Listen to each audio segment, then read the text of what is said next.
Hello, Loveland. I'm Mike Meldon, and this is your Loveland Weekly Podcast, brought to you by Gina Dubell-Smith, eXp Realty, and Stone Pillar Farm. In our first segment today, we are joined again by Terry Puckett from The Grail. As The Grail celebrates their 80th anniversary, it has new initiatives and shows that will go throughout 2024 to mark this milestone. But today you're only going to catch part of Terry's interview. If you want the full interview, you'll need to listen to the November edition of Learning to Love Our Land podcast, available on November 20th. So mark your calendars. In the second part of our show, we'll dive into the world of sustainability with a passionate advocate, Amy Van Strien, the founder of the Loveland Sustainability Council. Amy will take us on a journey to explore how this organization got its start, their mission to create a greener world, and the exciting range of activities that they host throughout the year to promote sustainability. So sit back, relax, and get ready for a double dose of eco-inspiration. Enjoy. Today is Monday, November 6th, 2023. Thanks for having us back on to the podcast. I just wanted to share some great information that is coming out. And the biggest thing is that we are kicking off a year-long celebration of the past and build for the future as the Grail is celebrating its 80th birthday in 2024. So you're going to be seeing a lot of information over the next 365 days geared towards that milestone. So that's our big news right now. Well, congratulations. Thank you very much. Got a few things we can announce already. We are launching monthly volunteer days. So this is an ongoing project, and many people believe that the Grail and the activities at the Grail are a summertime space.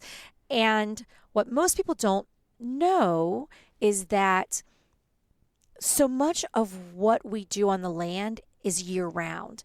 There are tasks we need to do every fall to ensure that what rises up in the spring actually happens.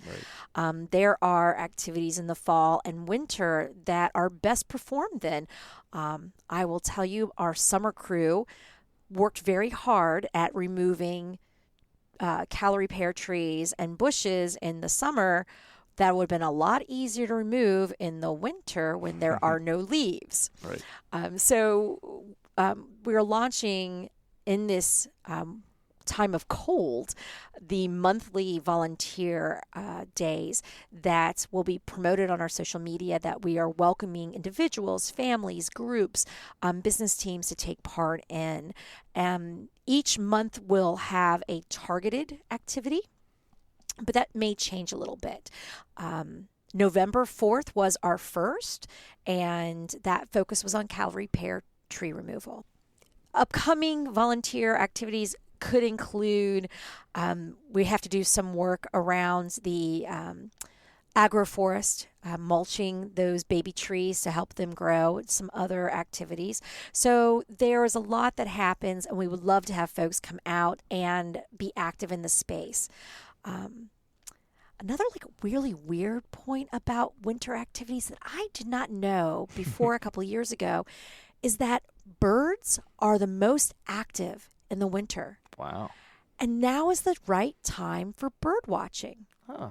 I know. I had no idea. I did not know that. Most of our birds apparently do not fly south for the winter, despite all those cartoons you saw as a kid showing that happening. Right. That is not what happens. Not for our native birds, right? Not for native birds. So, again, another activity in the wintertime here at the Grail for families is our competitive bird watching activity. You can download that from our homepage or stop by the office when we're in to grab a copy. And it's a fun way to get out and be interactive, not just passively walking through, but really stopping to look to see what life is there. again, that long term, bringing back those native species plants is also going to increase that biodiversity. So it's a great way to check on that. And then one of the last things I want to bring up that is coming up really soon, launching the Saturday after Thanksgiving, so November 25th, the indoor labyrinth will be open and the International Crush exhibit will be up. So every year, the Saturday after Thanksgiving, we launch these, and there's a reason. That's because it's winter and it's cold, and Thanksgiving family comes to town, friends come to town, and after about 3 days, either you or they need to get out of the house. So on the Saturday after, the oratory will be open from 9 a.m. till 12 noon. For those who want to come and meditate on the indoor labyrinth or check out the selected crushes in that exhibit. And from that point, they will both be open Monday through Friday, 10 to 4, without any reservations or appointments.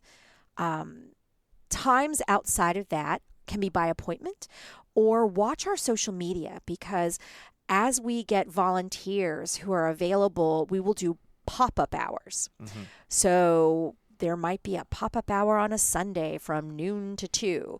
Watch social media for those, because we will announce those every week when the pop-up hours are. What is the crush? Crush. Crush. Okay. So the crush is another term for nativity scene. Okay. So the Grail has had an international crush collection since the 1940s. There were 2 young women who were part of year school in the early 40s here at Grailville that were from Japan. And they were not able to go home in 1945 because, we were still at war. And their families managed to send to them here at Grailville a creche. It is a beautiful style of a Japanese village in paper mache. Wow. It's beautiful. And that was the first creche in our collection. And since then, folks have donated, brought, created creches for the Grail. In the 1960s, Trina Paulus, a Grail member that many people will recognize her name. She's the author of the book Hope for the Flowers, now in his 50th year of print. Wow. Trina was living on site, and she was tasked with creating what became known as the Grail Crush set. And she was having a hard time getting the figure of Joseph correct. She could not find inspiration. It's summertime. She told the other Grail members there at Grailville, lock me in the studio, don't let me out, put food outside my door until I get this done. Her studio at the time was in a converted corn crib. Wow. So we're not talking air conditioning. Right. It's a studio in a corn crib. And she's there and she's looking out the window one day seeking inspiration, and she sees a young man walking across the property, and she yells out the window, "That's my Joseph." Wow. It turns out it was the brother of a Grail member he was visiting. And so he very good-naturedly volunteered to be the figure of Joseph. Well, he didn't realize what that meant. Again, it's summer, it's hot, there's no air conditioning, and she wraps him in a wool sweater. Oh, poor guy. Then he's posing in this wool sweater for this, and but it completed the set. And she still sells the pieces in the crush exhibit, but many families in the 60s and the 70s would buy these Grailville crushes and hand them down to different family members. Nice. We get calls all the time saying, do you still have these available? My Joseph's neck broke is the big one because the way it's built, it's a little thin. Or I'm missing my Mary, or I need more lambs. And Trina, through her website, still sells those pieces.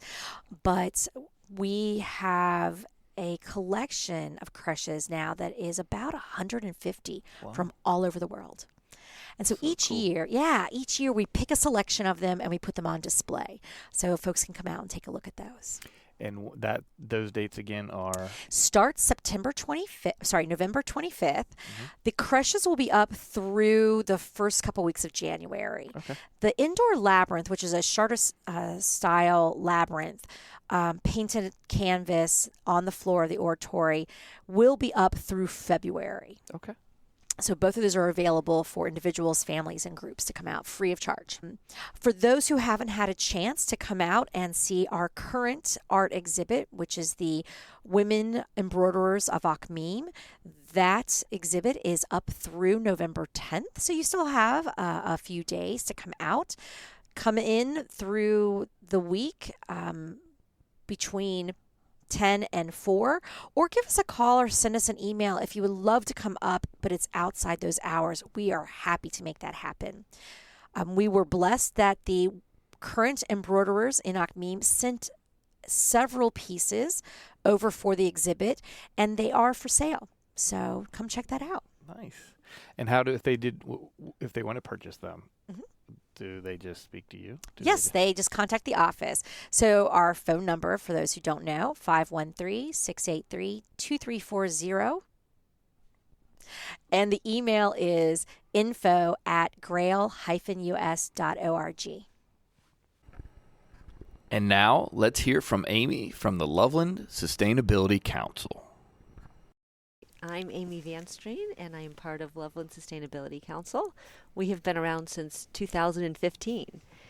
So I was aware of all of the good things that were happening at Loveland High School, because I think they had the Green Award way back in maybe 2011 or 12. Oh, I didn't know that. Yeah, and then some different things that were happening around town, and it seemed like there were all these little pockets, and we just needed something to help connect the dots.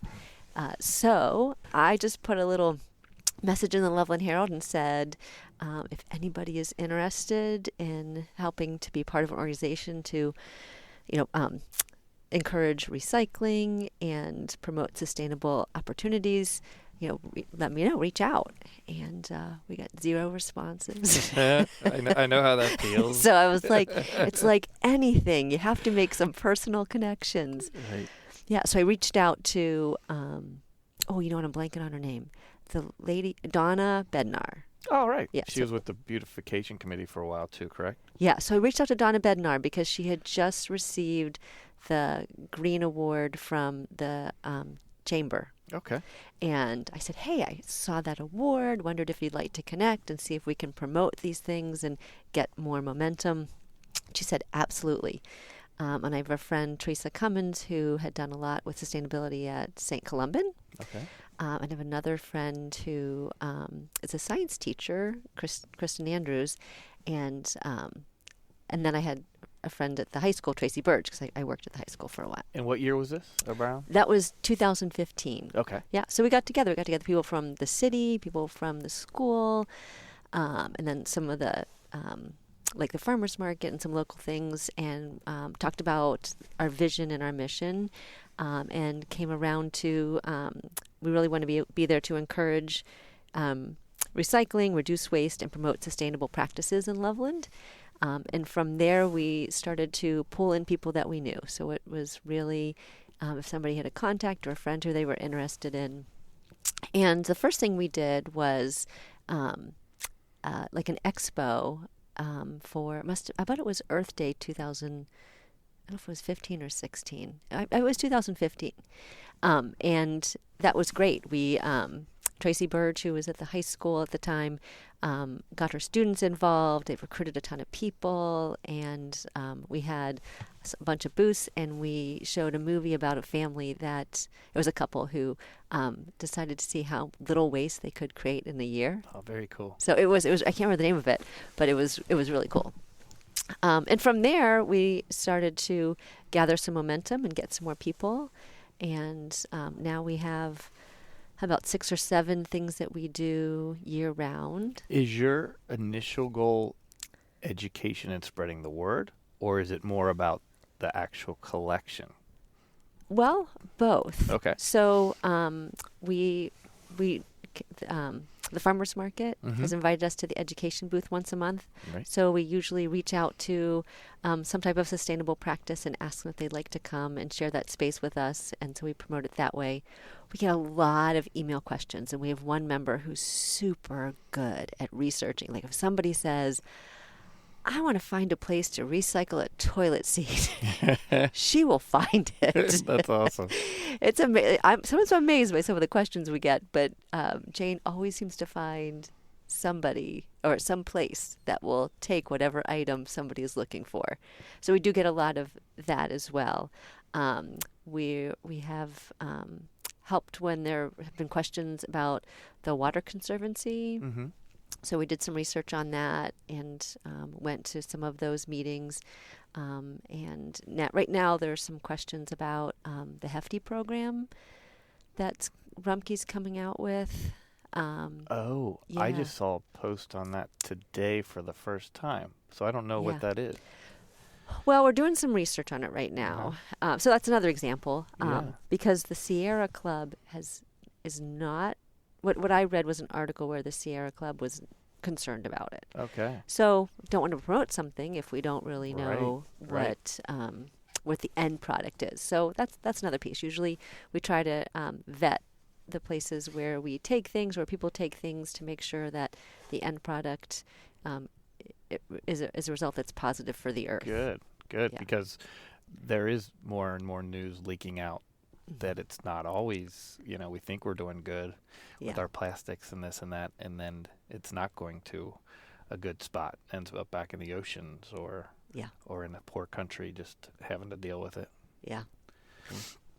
So tell us about, I'm very impressed with your last pickup day. One-stop drop. One-stop drop. I posted that actually on my website, and I advertised it on here. That is huge. You guys work with how many different organizations and take in how many different materials? It's great because we work with local organizations as well as local businesses. So some businesses don't necessarily have a collection like Goodwill and the Restore. So Goodwill will take all sorts of household items, and the Restore, which is Habitat for Humanity, will take a lot of building materials and those types of things. But there are some local businesses that have wanted to get involved. So like Ellie Kowalczyk sponsors the Shred Truck. Okay. And Honest One collects tires and car batteries, and then Time Savers, they collect household batteries. So, and all those are huge. There's no way, because of the cost that's involved with disposing of those things properly, we don't have the funds for that, but the businesses are willing to do that. So that's been the great thing about Loveland. People are willing to get involved. So we started the One-Stop Drop, I believe, in 2016. Okay. So Montgomery, Ohio, does one. Oh, okay. And we thought, well, let's just go see what it is. And they let us volunteer. And we're like, wow. Well, we could do this. And then the city of Loveland said, absolutely, we'll help you do this. So the city of Loveland gave us their support, and the school said we could use the parking lot. So that first year, we actually, I think the first year we were across the street. But we collected electronics and I think Goodwill and maybe Restore. We just had a couple. But from that first year, it quickly grew. And that's when some of the businesses reached out and said, we would be happy to be part of this, or we'd like to sponsor a shred truck, which was great. So they just reach out to us through the website. And that's amazing. Yeah. How much did you collect that day at the One-Stop Drop? So beyond collecting 2 truckfuls for Goodwill, a truckful for the Habitat for Humanity, which had to leave early, and New Life furniture, we also shredded 6.75 tons of paper. Wow. Isn't that amazing? Of paper. That's crazy. Yeah. 1,000 pounds of batteries and 50 tires. Wow. Yeah. That's amazing. Yeah. How many people do you think came through, if you had to guess? I'm not a good guesser at this, but I would guess 250. Really? Yeah. And it goes it's all day, right? No, we do it from 1 to 4. wow. Yeah. Whoa. Yeah. Okay. So GI Hall, who took the scrap metal, Mm-hmm. they had an entire dumpster that was filled with scrap metal. It was just unbelievable. So you think about, all the little things that we collect, Mm-hmm. and as a family, it's hard to think, oh, I've got to take this across town to here. I've got to take Mm-hmm. this over there. So if we can do it one day a year, and people can just kind of load up the random things that they have, and then come through and drop it off. And knowing that you do it each year is important. And Yes. so getting that out there. So, hey, don't get rid of this the improper way. Right. Do it the right way. Yep. And we're going to have a day here for you. Yeah. First Saturday of the month in October. Oh, okay. That's So it's when it always is. the same one. It's There always you the go. first Saturday in October. So now everybody knows. Yeah. The other regular ones we do, in April, we do an electronics collection. Okay. And we usually do that around Earth Day. This year it'll be April 27th, I believe. Are you doing it the same spot next to the nature preserve? It'll be I believe it's going to be at GI Hall off Okay. of Ward's Corner Road. Okay. Yeah. Gotcha. And what else? Besides that, we do, tis the season. We do our Broken Holiday Light collection. Oh, Yeah. okay. So we usually start the day after Thanksgiving, and we collect through the middle of January. And those lights go to Cohen, and Cohen has an agreement with the parks. They give them a certain amount of money for the lights that come in. That's great. And this is kind of fun. So it was one of our members who said, "Hey, I think we could collect broken lights for great parks, and then they turn it in to get money. And what if we made it a contest between Sims and Loveland?" We're like, "Well, that sounds great." Yeah. And then Ellie Kowalczyk's moved to Loveland office said, "Well, you can collect for Miami Township here." So we've been collecting for a couple years, and last year, Cohen, who gets the end product, they sent an email and they called and they said, because you guys started to do this, we're seeing an increase in the number. So they actually made a program where they're reaching out to cities and townships and asking them if they want to collect. Wow. So now that they each get a card. And so you guys got that ball rolling. We got that ball That's rolling. awesome. Yeah, isn't that great? So what are the details on that? So between Thanksgiving and the middle of January, we collect them at the downtown in the city of Loveland. Okay. There's usually a bin that will be outside by City Hall. All right. There's one in Sims Township off of Union Cemetery. Okay. There's like that little township building, and if you drive behind it, Sims residents can drop them off there. Okay. And then in Miami Township, we keep a bin at Ellie Kowalczyk's Move to Loveland office, and people can drop them off there. Great.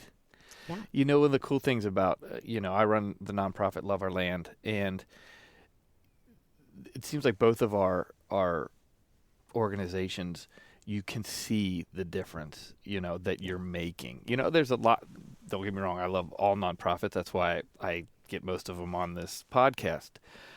But there's something about when you can look at the pounds and tons of things that if you didn't start this organization, might not, be probably wouldn't have been put in the right spot. Because a lot of people, as much as I'm involved in the environment and this and that, I did not know to recycle my Christmas lights. So you're putting that out there. I'm sure most people don't, So now I know, okay, keep this stuff aside along with everything else. And then not on top of that, if I don't know a place to take it or a date to take it, and it's difficult, you don't want to do it either. Right. So you're giving it. I'm going to blow your mind. Oh, well, here we go. Here we go. Are you familiar with the Cincinnati Recycle and Reuse Hub? I am not. So, I think there's all kinds of people. Some people don't recycle. Mm-hmm. Some people recycle curbside, which is great. And I think one of the things we try to do is help them understand that there are certain products that Rumpke can take because that's what their machines can break down and make into a product to sell. So there's only certain things they can take, right. And we're really lucky here with the items that they do take. Mm-hmm. But there are a lot of things that can be recycled that Rumpke can't take. Mm-hmm. And so the Cincinnati Recycle Reuse Hub is an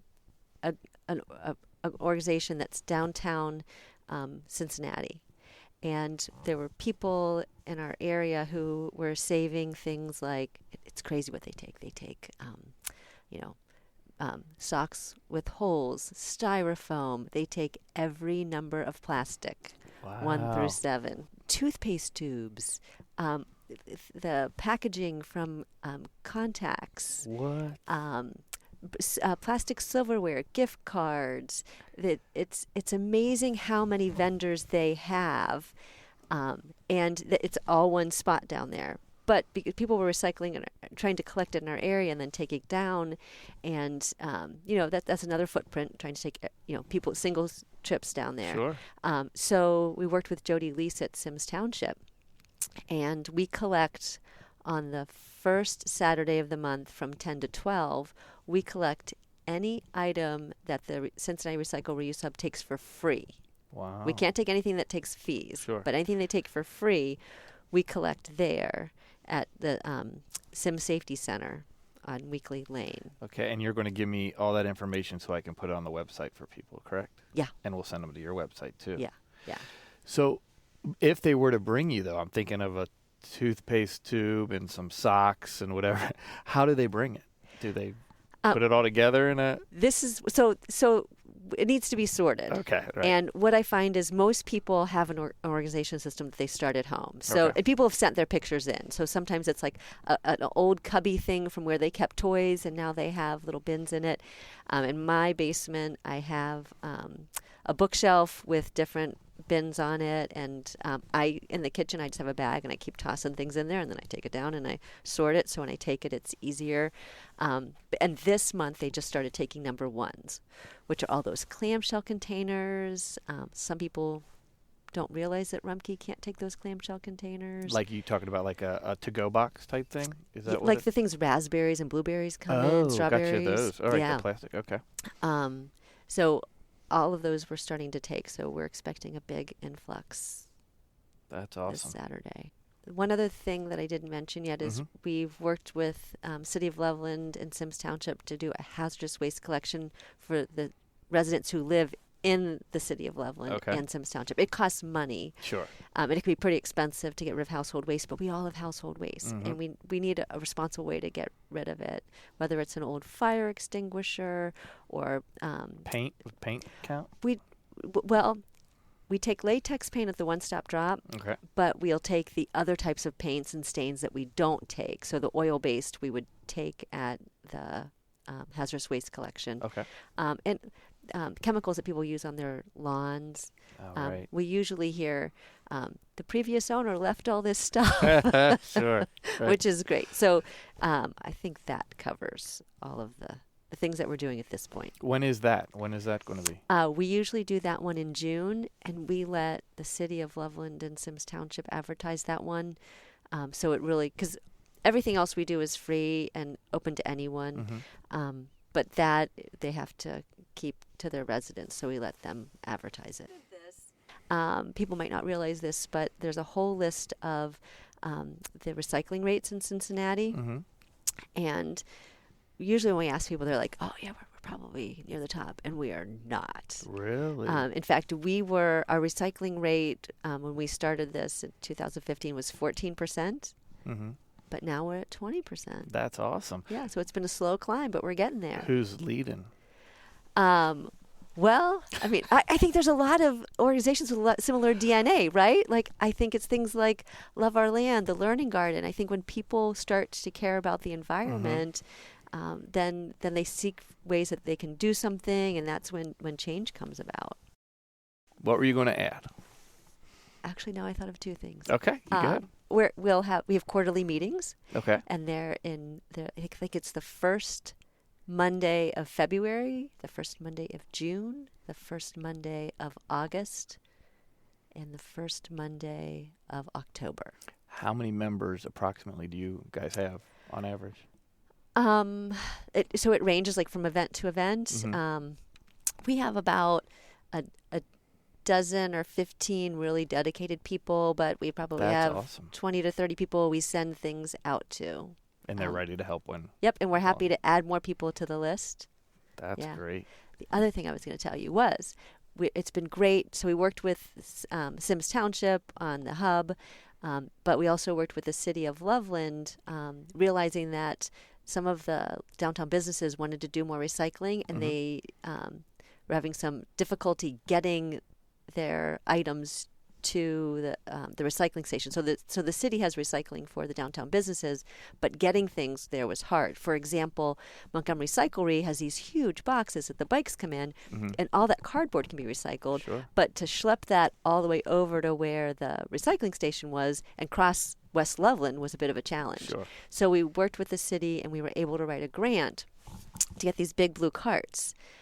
So a lot of the businesses have a cart that people might see outside, then they wheel it over. That's awesome. Yeah. Very cool. Yeah. So it's been great to work with local government.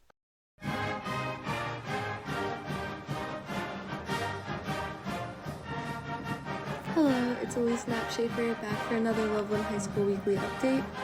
This week, there's not too much going on. We're kind of just winding down from all the end of sports seasons, the end of Halloween, and relaxing into a nice, easy week. We do have Veterans Day off, so everyone's pretty excited to have a long weekend. Additionally, even though it's not this week, tickets for Something Rotten, which is the school musical, are on sale now if you want to purchase your tickets to go see it. That will be November 15th through 18th, so make sure to purchase the tickets before it's too late. In Loveland City news, some more local environmental good news. Loveland's Public Works employees planted over 43 trees 2 weeks ago with a particular focus on Phillips Park. These trees ranged in height from 5 to 7 feet and had a diameter of approximately 1 inch. Among the tree varieties planted were river birches, tulip poplars, American plums, American basswoods, and various oak tree species. Thank you, Public Works and the City of Loveland. Also, it's community compost time. Don't throw away your fall decor. We have a way to compost it. The pumpkin cart is parked at Prince of Peace Church at 101 South Lebanon Drive through November 15th. So bring in your pumpkins, mums, straw bales, and corn husks. This is brought to you by Likeable Farms and Timber Ridge Farms. We have something truly special here in Loveland. Thank you for listening and have a great week. This episode was produced and engineered by On Brand Studios and recorded at Grailville, a magical place here locally like no other. Please note that the opinions expressed in the podcast do not necessarily represent the views of our sponsors or organization.